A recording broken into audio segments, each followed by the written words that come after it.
कि जीवन का उद्देश्य है। किसी का भी जीवन हो, कोई सा भी प्राणी हो, चाहे पशु है, पक्षी है, हर कोई जन्म लेता है और जो जन्म लेता है उसमें प्राण आते हैं और प्राणी का जो है उसके जीवन का एक ही उद्देश्य है निर्वाण प्राप्त करना। चाहे वो इस जन्म में करे, चाहे वो बहुत सारे जन्म ले, कितने भी जन्म ले, लेकिन जब तक वो जो है निर्वाण को प्राप्त नहीं करता है, वो हर बार उसको जन्म लेना पड़ेगा और ये जन्म और मरण के चक्कर में फँसना पड़ेगा और जन्म होते ही दुखों का चक्र शुरू हो जाता है। और जैसा कि बुद्ध ने बताया है कि जातिपि दुःखा, जरापि दुःखा, व्याधिपि दुःखा, मरणाम्पि दुःखा, शोक परिदेव दोमनस्य उपाया सापि दुःखा, अप्येहि संपयोगो दुःखो, प्येहि विपयोगो दुःखा, यम्पि छन्ने लभते तम्पि दुःखं, संख्यतेन पच्युपादान खद्दापि दुःखा। तो ये जो जीवन है, किसी का भी जीवन हो, कोई भी प्राणी हो, चाहे वो पशु है, पक्षी है, मनुष्य है, सभी का जीवन जन्म लेते ही दुखों से घिर जाता है और हम उस पूरे जीवन में दुखों पर कभी विचार नहीं करते। हम केवल और केवल सुखों पर ही विचार करते रहते हैं। अपने जीवन में सुख ढूँढते रहते हैं, सुख ढूँढते रहते हैं। इस सुख की चाह में हमारी जो तृष्णाएँ हैं निरंतर उत्पन्न होती रहती हैं और उस सुख के फेरे में निरंतर हम जो है संस्कार उत्पन्न करते रहते हैं, संस्कार बनते रहते हैं और हमारा निरंतर भव होता रहता है और हमें ये पता ही नहीं लगता कि हम क्या करते जा रहे हैं। बड़ी मुश्किल से, बहुत मेहनत से, बहुत कठिन परिश्रम से तथागत बुद्ध ने इस तकनीक को जाना, इस बारे में जान पाए कि ये जो बार-बार जन्म क्यों हो रहा है? ये दुःख ही दुःख संसार में क्यों है? जीवन में दुःख ही दुःख क्यों है? इस दुःख का अंत कैसे किया जाए? तो प्रिय धम्मबंधुओं, हमें जो है निर्वाण की तरफ बढ़ना है, महान व्यक्तित्व की तरफ बढ़ना है। आपके मन में नाना प्रकार के जो संदेह उत्पन्न होते हैं, वही आपके संकल्प में बाधा उत्पन्न करते हैं। इसलिए हमें जो है निरंतर इन बातों पर फ़ोकस करना चाहिए, ध्यान करना चाहिए और हमारे जो संकल्प हों, वो ऐसे ना हों कि हवा-हवाई हो जाएँ।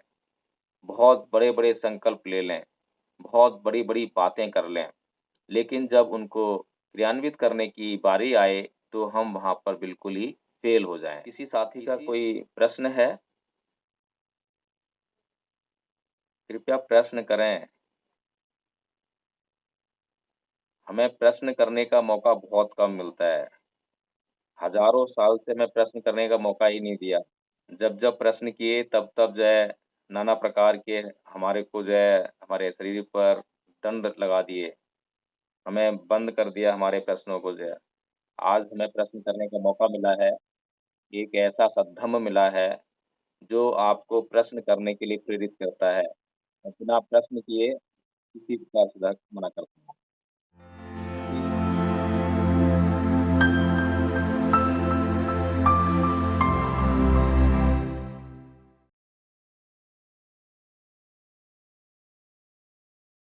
जी, बहुत-बहुत साधुवाद देवता जी। बहुत अच्छी तरह से आपने समझाने का प्रयास किया है और यदि किसी साथी का आनापानसति और विपश्यना को लेकर जो देसराज जी ने इंटरप्रिटेशन दिया है, उसमें कोई सवाल हो, कुछ पूछना हो, तो वह पूछ सकता है। जब कोई वक्ता अपना वक्तव्य रख रहा हो, कुछ बता रहा हो, तो आपके मन के भीतर अगर जागृति रहती है, अगर आप जागरूक हो, तो संशय, संदेह और सवाल उठते रहते हैं। अगर आप जागरूक हैं, तो उन्हें आप जो है नोट करते हैं, तो बाद में उन्हें पूछ सकते हैं। इतनी जागरूकता हमें बनाए रखनी चाहिए। यदि किसी भी प्रकार का सवाल नहीं है, कोई संदेह नहीं है, तो इसका मतलब यह है कि हमारी आनापानसति अच्छी है, हम विपश्यना की तरफ बढ़ रहे हैं और निर्वाण की तरफ भी हम बढ़ रहे हैं। और अगर ऐसा नहीं है, तो इसका मतलब यह है कि हम निरंतर बेहोशी में जी रहे हैं और ये बेहोशी जो है हमारे लिए बहुत खतरनाक है, क्योंकि इस बेहोशी के कारण ही संस्कारों का लगातार बनना जारी है। इन संस्कारों का बनना ही हमें रोकना है, वही हमें निर्वाण की तरफ लेके जा सकता है। हमारा या किसी भी प्राणी का, उसके जीवन का अंतिम लक्ष्य निर्वाण ही है। इस बात को हम नोट कर लें। किसी साथी का कोई प्रश्न है? कृपया प्रश्न करें। हमें प्रश्न करने का मौका बहुत कम मिलता है। हज़ारों साल से मैं प्रश्न करने का मौका ही नहीं दिया। जब-जब प्रश्न किए तब-तब जो है नाना प्रकार के हमारे को जो है हमारे शरीर पर दंड लगा दिए। हमें बंद कर दिया हमारे प्रश्नों को जो है। आज हमें प्रश्न करने का मौका मिला है। एक ऐसा सद्धम्म मिला है जो आपको प्रश्न करने के लिए प्रेरित करता है। और बिना प्रश्न किए किसी प्रकार से मना करता है। जी, जी विनोद जी। जी विनोद जी। जी, जी।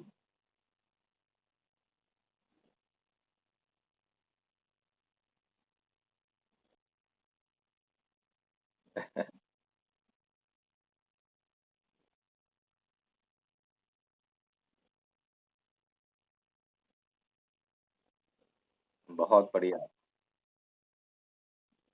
जी, बहुत अच्छे। बहुत बढ़िया बात कही है और हमें इस बात का आभास है, किसी पर कोई आक्षेप नहीं है कि किसी ने कोई प्रश्न नहीं किया, तो उसकी स्थिति ऐसी है, वैसी है। यह केवल आपको प्रेरित करने के लिए है कि हम जो है हमेशा जागरूक रहें और प्रश्न जो है ढूँढें, तो कोई आक्षेप नहीं है। जी, बहुत अच्छा विनोद जी। जी, जय भीम। तो प्रिय धर्मबंधुओं, जिस प्रकार से आज हमारे बीच में जो विद्वान जन देशराज जी, उन्होंने आनापानसति और विपश्यना के बारे में हमें बताया और जो हम यहाँ लगातार इस गूगल मीट के ज़रिए रोज़ सुबह जुड़ने का काम करते हैं, अपने शरीर को साधने का काम करते हैं, शरीर को साध कर जो है मन को साधने का काम करते हैं, मन को जो है विकारों से मुक्त करने का प्रयास करते हैं। जैसा कि मैं पूर्व में बता चुका हूँ कि यह बहुत कठिन प्रक्रिया है। इस तरफ कोई भी व्यक्ति आना नहीं चाहता है। बहुत कम लोग हैं जिनको इस बात की जानकारी हो जाती है कि ये जो प्रक्रिया है, इसी से मुक्ति संभव है। जिनको जानकारी हो जाती है, उनमें से भी बहुत कम लोग हैं जो इस प्रक्रिया का हिस्सा बन पाते हैं और निर्वाण की तरफ बढ़ जाते हैं। तो ये जो दुर्लभ से दुर्लभतम की तरफ बढ़ने की प्रक्रिया है, यह उसी प्रकार से है जिस प्रकार से आप जो है स्कूल गए होंगे, कॉलेज गए होंगे और वहाँ पर जिस प्रकार से मेरिट डिसाइड होती है। मेरिट जो है जिस प्रकार से कि एक क्लास में 40 या 50 छात्र हैं, उनमें से जो है एक स्टूडेंट होता है, एक छात्र होता है जो कि नंबर 1 की स्थान पर पोज़ीशन पर आता है। तो हमें जो है निरंतर ये जो कठिन प्रक्रिया है, इसको समझने का प्रयास करना है।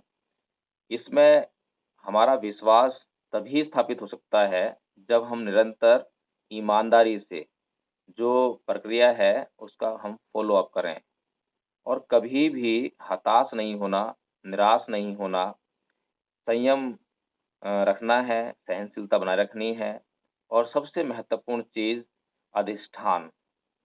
अधिष्ठान शायद देसराज जी ने बताया होगा, जब भगवान बुद्ध अंतिम तौर पर जो है, जब उन्होंने यह प्रण किया, ये संकल्प किया कि अब चाहे कुछ भी हो जाए, चाहे मेरी हड्डियाँ, रक्त सब सूख जाए, लेकिन अब मैं बिना ज्ञान प्राप्त किए इस पोस्चर से, इस पोज़ीशन से मैं हटूँगा नहीं, हिलूँगा नहीं। तो वो जो अधिष्ठान था, ऐसा ही अधिष्ठान हम सभी को हमेशा लेने की आवश्यकता है। और उस अधिष्ठान को जब तक हम नहीं ले सकते हैं, जब तक हमें विश्वास ना हो जाए, किसी भी बात पर, किसी भी क्रिया प्रक्रिया पर पूर्णतः विश्वास ना हो जाए।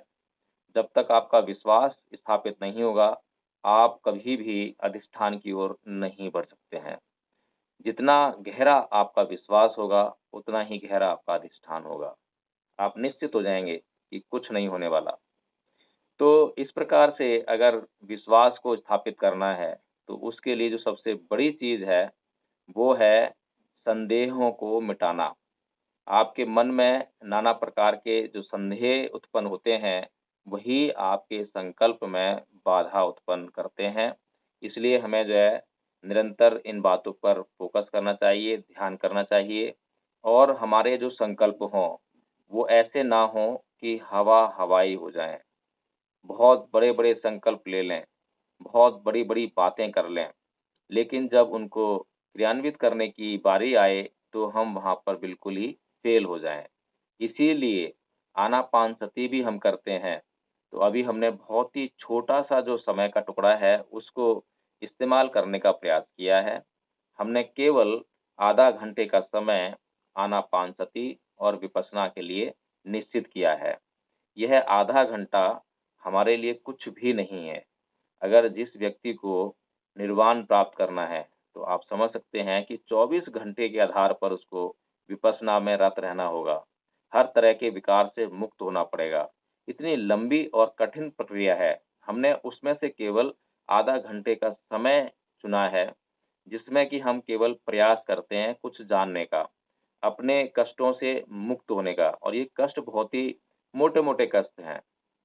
ये वो कष्ट नहीं है, जो कि अल्टीमेट है, जो कि हमारा जो मैंने बताया कि जीवन का उद्देश्य है। किसी का भी जीवन हो, कोई सा भी प्राणी हो, चाहे पशु है, पक्षी है, हर कोई जन्म लेता है और जो जन्म लेता है उसके अंदर प्राण आते हैं और प्राणी का जो है, उसके जीवन का एक ही उद्देश्य है निर्वाण प्राप्त करना। चाहे वो इस जन्म में करे, चाहे वो बहुत सारे जन्म ले, कितने भी जन्म ले, लेकिन जब तक वो जो है निर्वाण को प्राप्त नहीं करता है, वो हर बार उसको जन्म लेना पड़ेगा और ये जन्म और मरण के चक्कर में फँसना पड़ेगा और जन्म होते ही दुखों का चक्र शुरू हो जाता है। और जैसा कि बुद्ध ने बताया है कि जातिपि दुक्खा, जरापि दुक्खा, व्याधिपि दुक्खा, मरणामपि दुक्खा, शोक परिदेव दोमनस्य उपाया सापि दुक्खा, अप्येहि संपयोगो दुःखो, प्येहि विपयोगो दुःखः, यम्पि छन्ने लभते तम्पि दुःखं, संख्यते निपचुपादान खद्दापि दुःखा। तो ये जो जीवन है, किसी का भी जीवन हो, कोई भी प्राणी हो, चाहे वो पशु है, पक्षी है, मनुष्य है, सभी का जीवन जन्म लेते ही दुखों से घिर जाता है और हम उस पूरे जीवन में दुखों पर कभी विचार नहीं करते। हम केवल और केवल सुखों पर ही विचार करते रहते हैं। अपने जीवन में सुख ढूँढते रहते हैं, सुख ढूँढते रहते हैं। इस सुख की चाह में हमारी जो तृष्णाएँ हैं निरंतर उत्पन्न होती रहती हैं और उस सुख के फेरे में निरंतर हम जो है संस्कार उत्पन्न करते रहते हैं, संस्कार बनते रहते हैं और हमारा निरंतर भव होता रहता है और हमें ये पता ही नहीं लगता कि हम क्या करते जा रहे हैं। बड़ी मुश्किल से, बहुत मेहनत से, बहुत कठिन परिश्रम से तथागत बुद्ध ने इस तकनीक को जाना, इस बारे में जान पाए कि ये जो बार-बार जन्म क्यों हो रहा है? ये दुःख ही दुःख संसार में क्यों है? जीवन में दुःख ही दुःख क्यों है? इस दुःख का अंत कैसे किया जाए? तो प्रिय धम्मबंधुओं, हमें जो है निर्वाण की तरफ बढ़ना है, महान व्यक्तित्व की तरफ बढ़ना है और एक बात और जो मैं करना चाहता था कि महान व्यक्तित्व जो है, कहीं और से नहीं आते, हमारे ही बीच में से होते हैं। फ़र्क सिर्फ़ इतना होता है कि जो महान व्यक्तित्व होते हैं, वो अपने भीतर स्वयं को तलाशते हैं, सत्य पर आधारित होते हैं और सत्य का साथ कभी नहीं छोड़ते हैं। और वे हमेशा 3 चीज़ों को अपने जीवन में लाने का प्रयास करते हैं। पहला है त्याग, दूसरा समर्पण, तीसरा बलिदान। त्याग करते हैं इच्छाओं का, समर्पण करते हैं तन, मन और धन का और बलिदान करते हैं अपने विकारों का। काम, क्रोध, मोह, लोभ, द्वेष, तृष्णा, ईर्ष्या, विकार।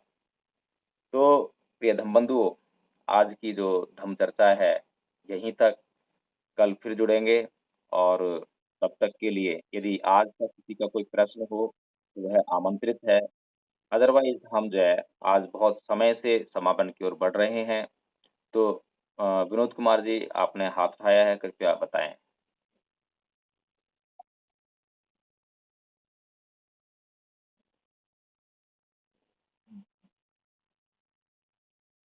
जी। जी, विनोद जी। जी, जी, जी। विनोद जी बहुत ही महत्वपूर्ण प्रश्न किया है और यही होते हैं संदेह जो हमें मिटाने होते हैं, प्रश्न करने चाहिए। बहुत बढ़िया प्रश्न किया है आपने। तो पहली बात तो ये है कि जीवन का सत्य है, मृत्यु हम लोग जो है आपने बताया, वो नहीं है। मृत्यु जो है, दुःख का एक अंग है, जो बुद्ध ने जो परिभाषित किया है। जीवन का अंतिम सत्य जो है निर्वाण है। जैसे ही आपको निर्वाण प्राप्त हो जाएगा, आपका चित्त शांत हो जाएगा, पुनर्भव जो है समाप्त हो जाएगा। फिर आपने कहा कि इसका कोई प्रमाण है क्या? सबसे बढ़िया प्रमाण जो है, वो जो तीसरे प्रकार की जो प्रज्ञा होती है, भावनामय प्रज्ञा, वही है कि स्वयं से हम जो है विपश्यना के ज़रिए इस बात को जान जाएँ। लेकिन बुद्ध के जो कथन हैं, धम्मपद में जो बुद्ध कहते हैं कि अनेक जाति संसारं संधा विसंग अनिविसंग, गह कारकं गविसंतो दुःखा जाति पुनः पुनः। गह कारक दिट्ठोसि पुनः गेहं न काहसि। तो जो ये बुद्ध के वचन हैं, इन वचनों को जानकर हमें ये पता लगता है कि ये जो भगवान बुद्ध स्वयं कह रहे हैं कि मैं अनेक जन्मों तक इस संसार में घूमता रहा, ढूँढता रहा, खोजता रहा, अनुसंधान करता रहा और अब मुझे पता लग गया है, हे ग्रह कारक, अब मैंने तुझे देख लिया है, अब तू पुनः घर नहीं बना पाएगा। तो जिसको देख लिया है, वो है तृष्णा, कि बुद्ध ने जो है तृष्णा को देख लिया। तो इस पर जो है और विस्तृत चर्चा हम जो है फिर कभी करेंगे। आज समापन की ओर बढ़ते हैं। आपका बहुत-बहुत आभार विनोद जी। बहुत बढ़िया प्रश्न किया आपने और यही है मूल प्रश्न जो है, जो हमें ज्ञान और विज्ञान की तरफ लेके जाएँगे, प्रज्ञा की तरफ लेके जाएँगे। आपका बहुत-बहुत साधुवाद। तो सभी साथी के बंधुओं, आप सभ्यता के लिए तैयार हो जाएँ, अपने चित्त को जो है शांत व स्थिर कर लें और हाथ जोड़ लें और जिनको सभ्य सत्ता आती है, वे सभ्य सत्ता साथ में करेंगे। जिनको नहीं आती है, वे सुनकर उसको सीखने का, समझने का प्रयास करेंगे और एक बात ध्यान रहे कि हम एक साथ करें। अगर कोई आगे-पीछे होता है, तो अपने साथी का साथ लेकर उसके साथ होने का प्रयास करेगा। अलग-अलग हम बिल्कुल नहीं करेंगे। ध्यान रखें, जागरूक रहें। हाथ जोड़ लेंगे। सब्बे सत्ता सुखी होन्तु, सब्बे होन्तु सुखेमिनो, सब्बे भद्राणि पश्यन्तु मा किञ्चित् दुःखमागमः। भवतु सब मंगलं, संसार के सभी प्राणियों का मंगल हो, किसी को किसी प्रकार का कोई कष्ट ना हो, यदि किसी को कोई कष्ट हो, तो उसे अपने कष्टों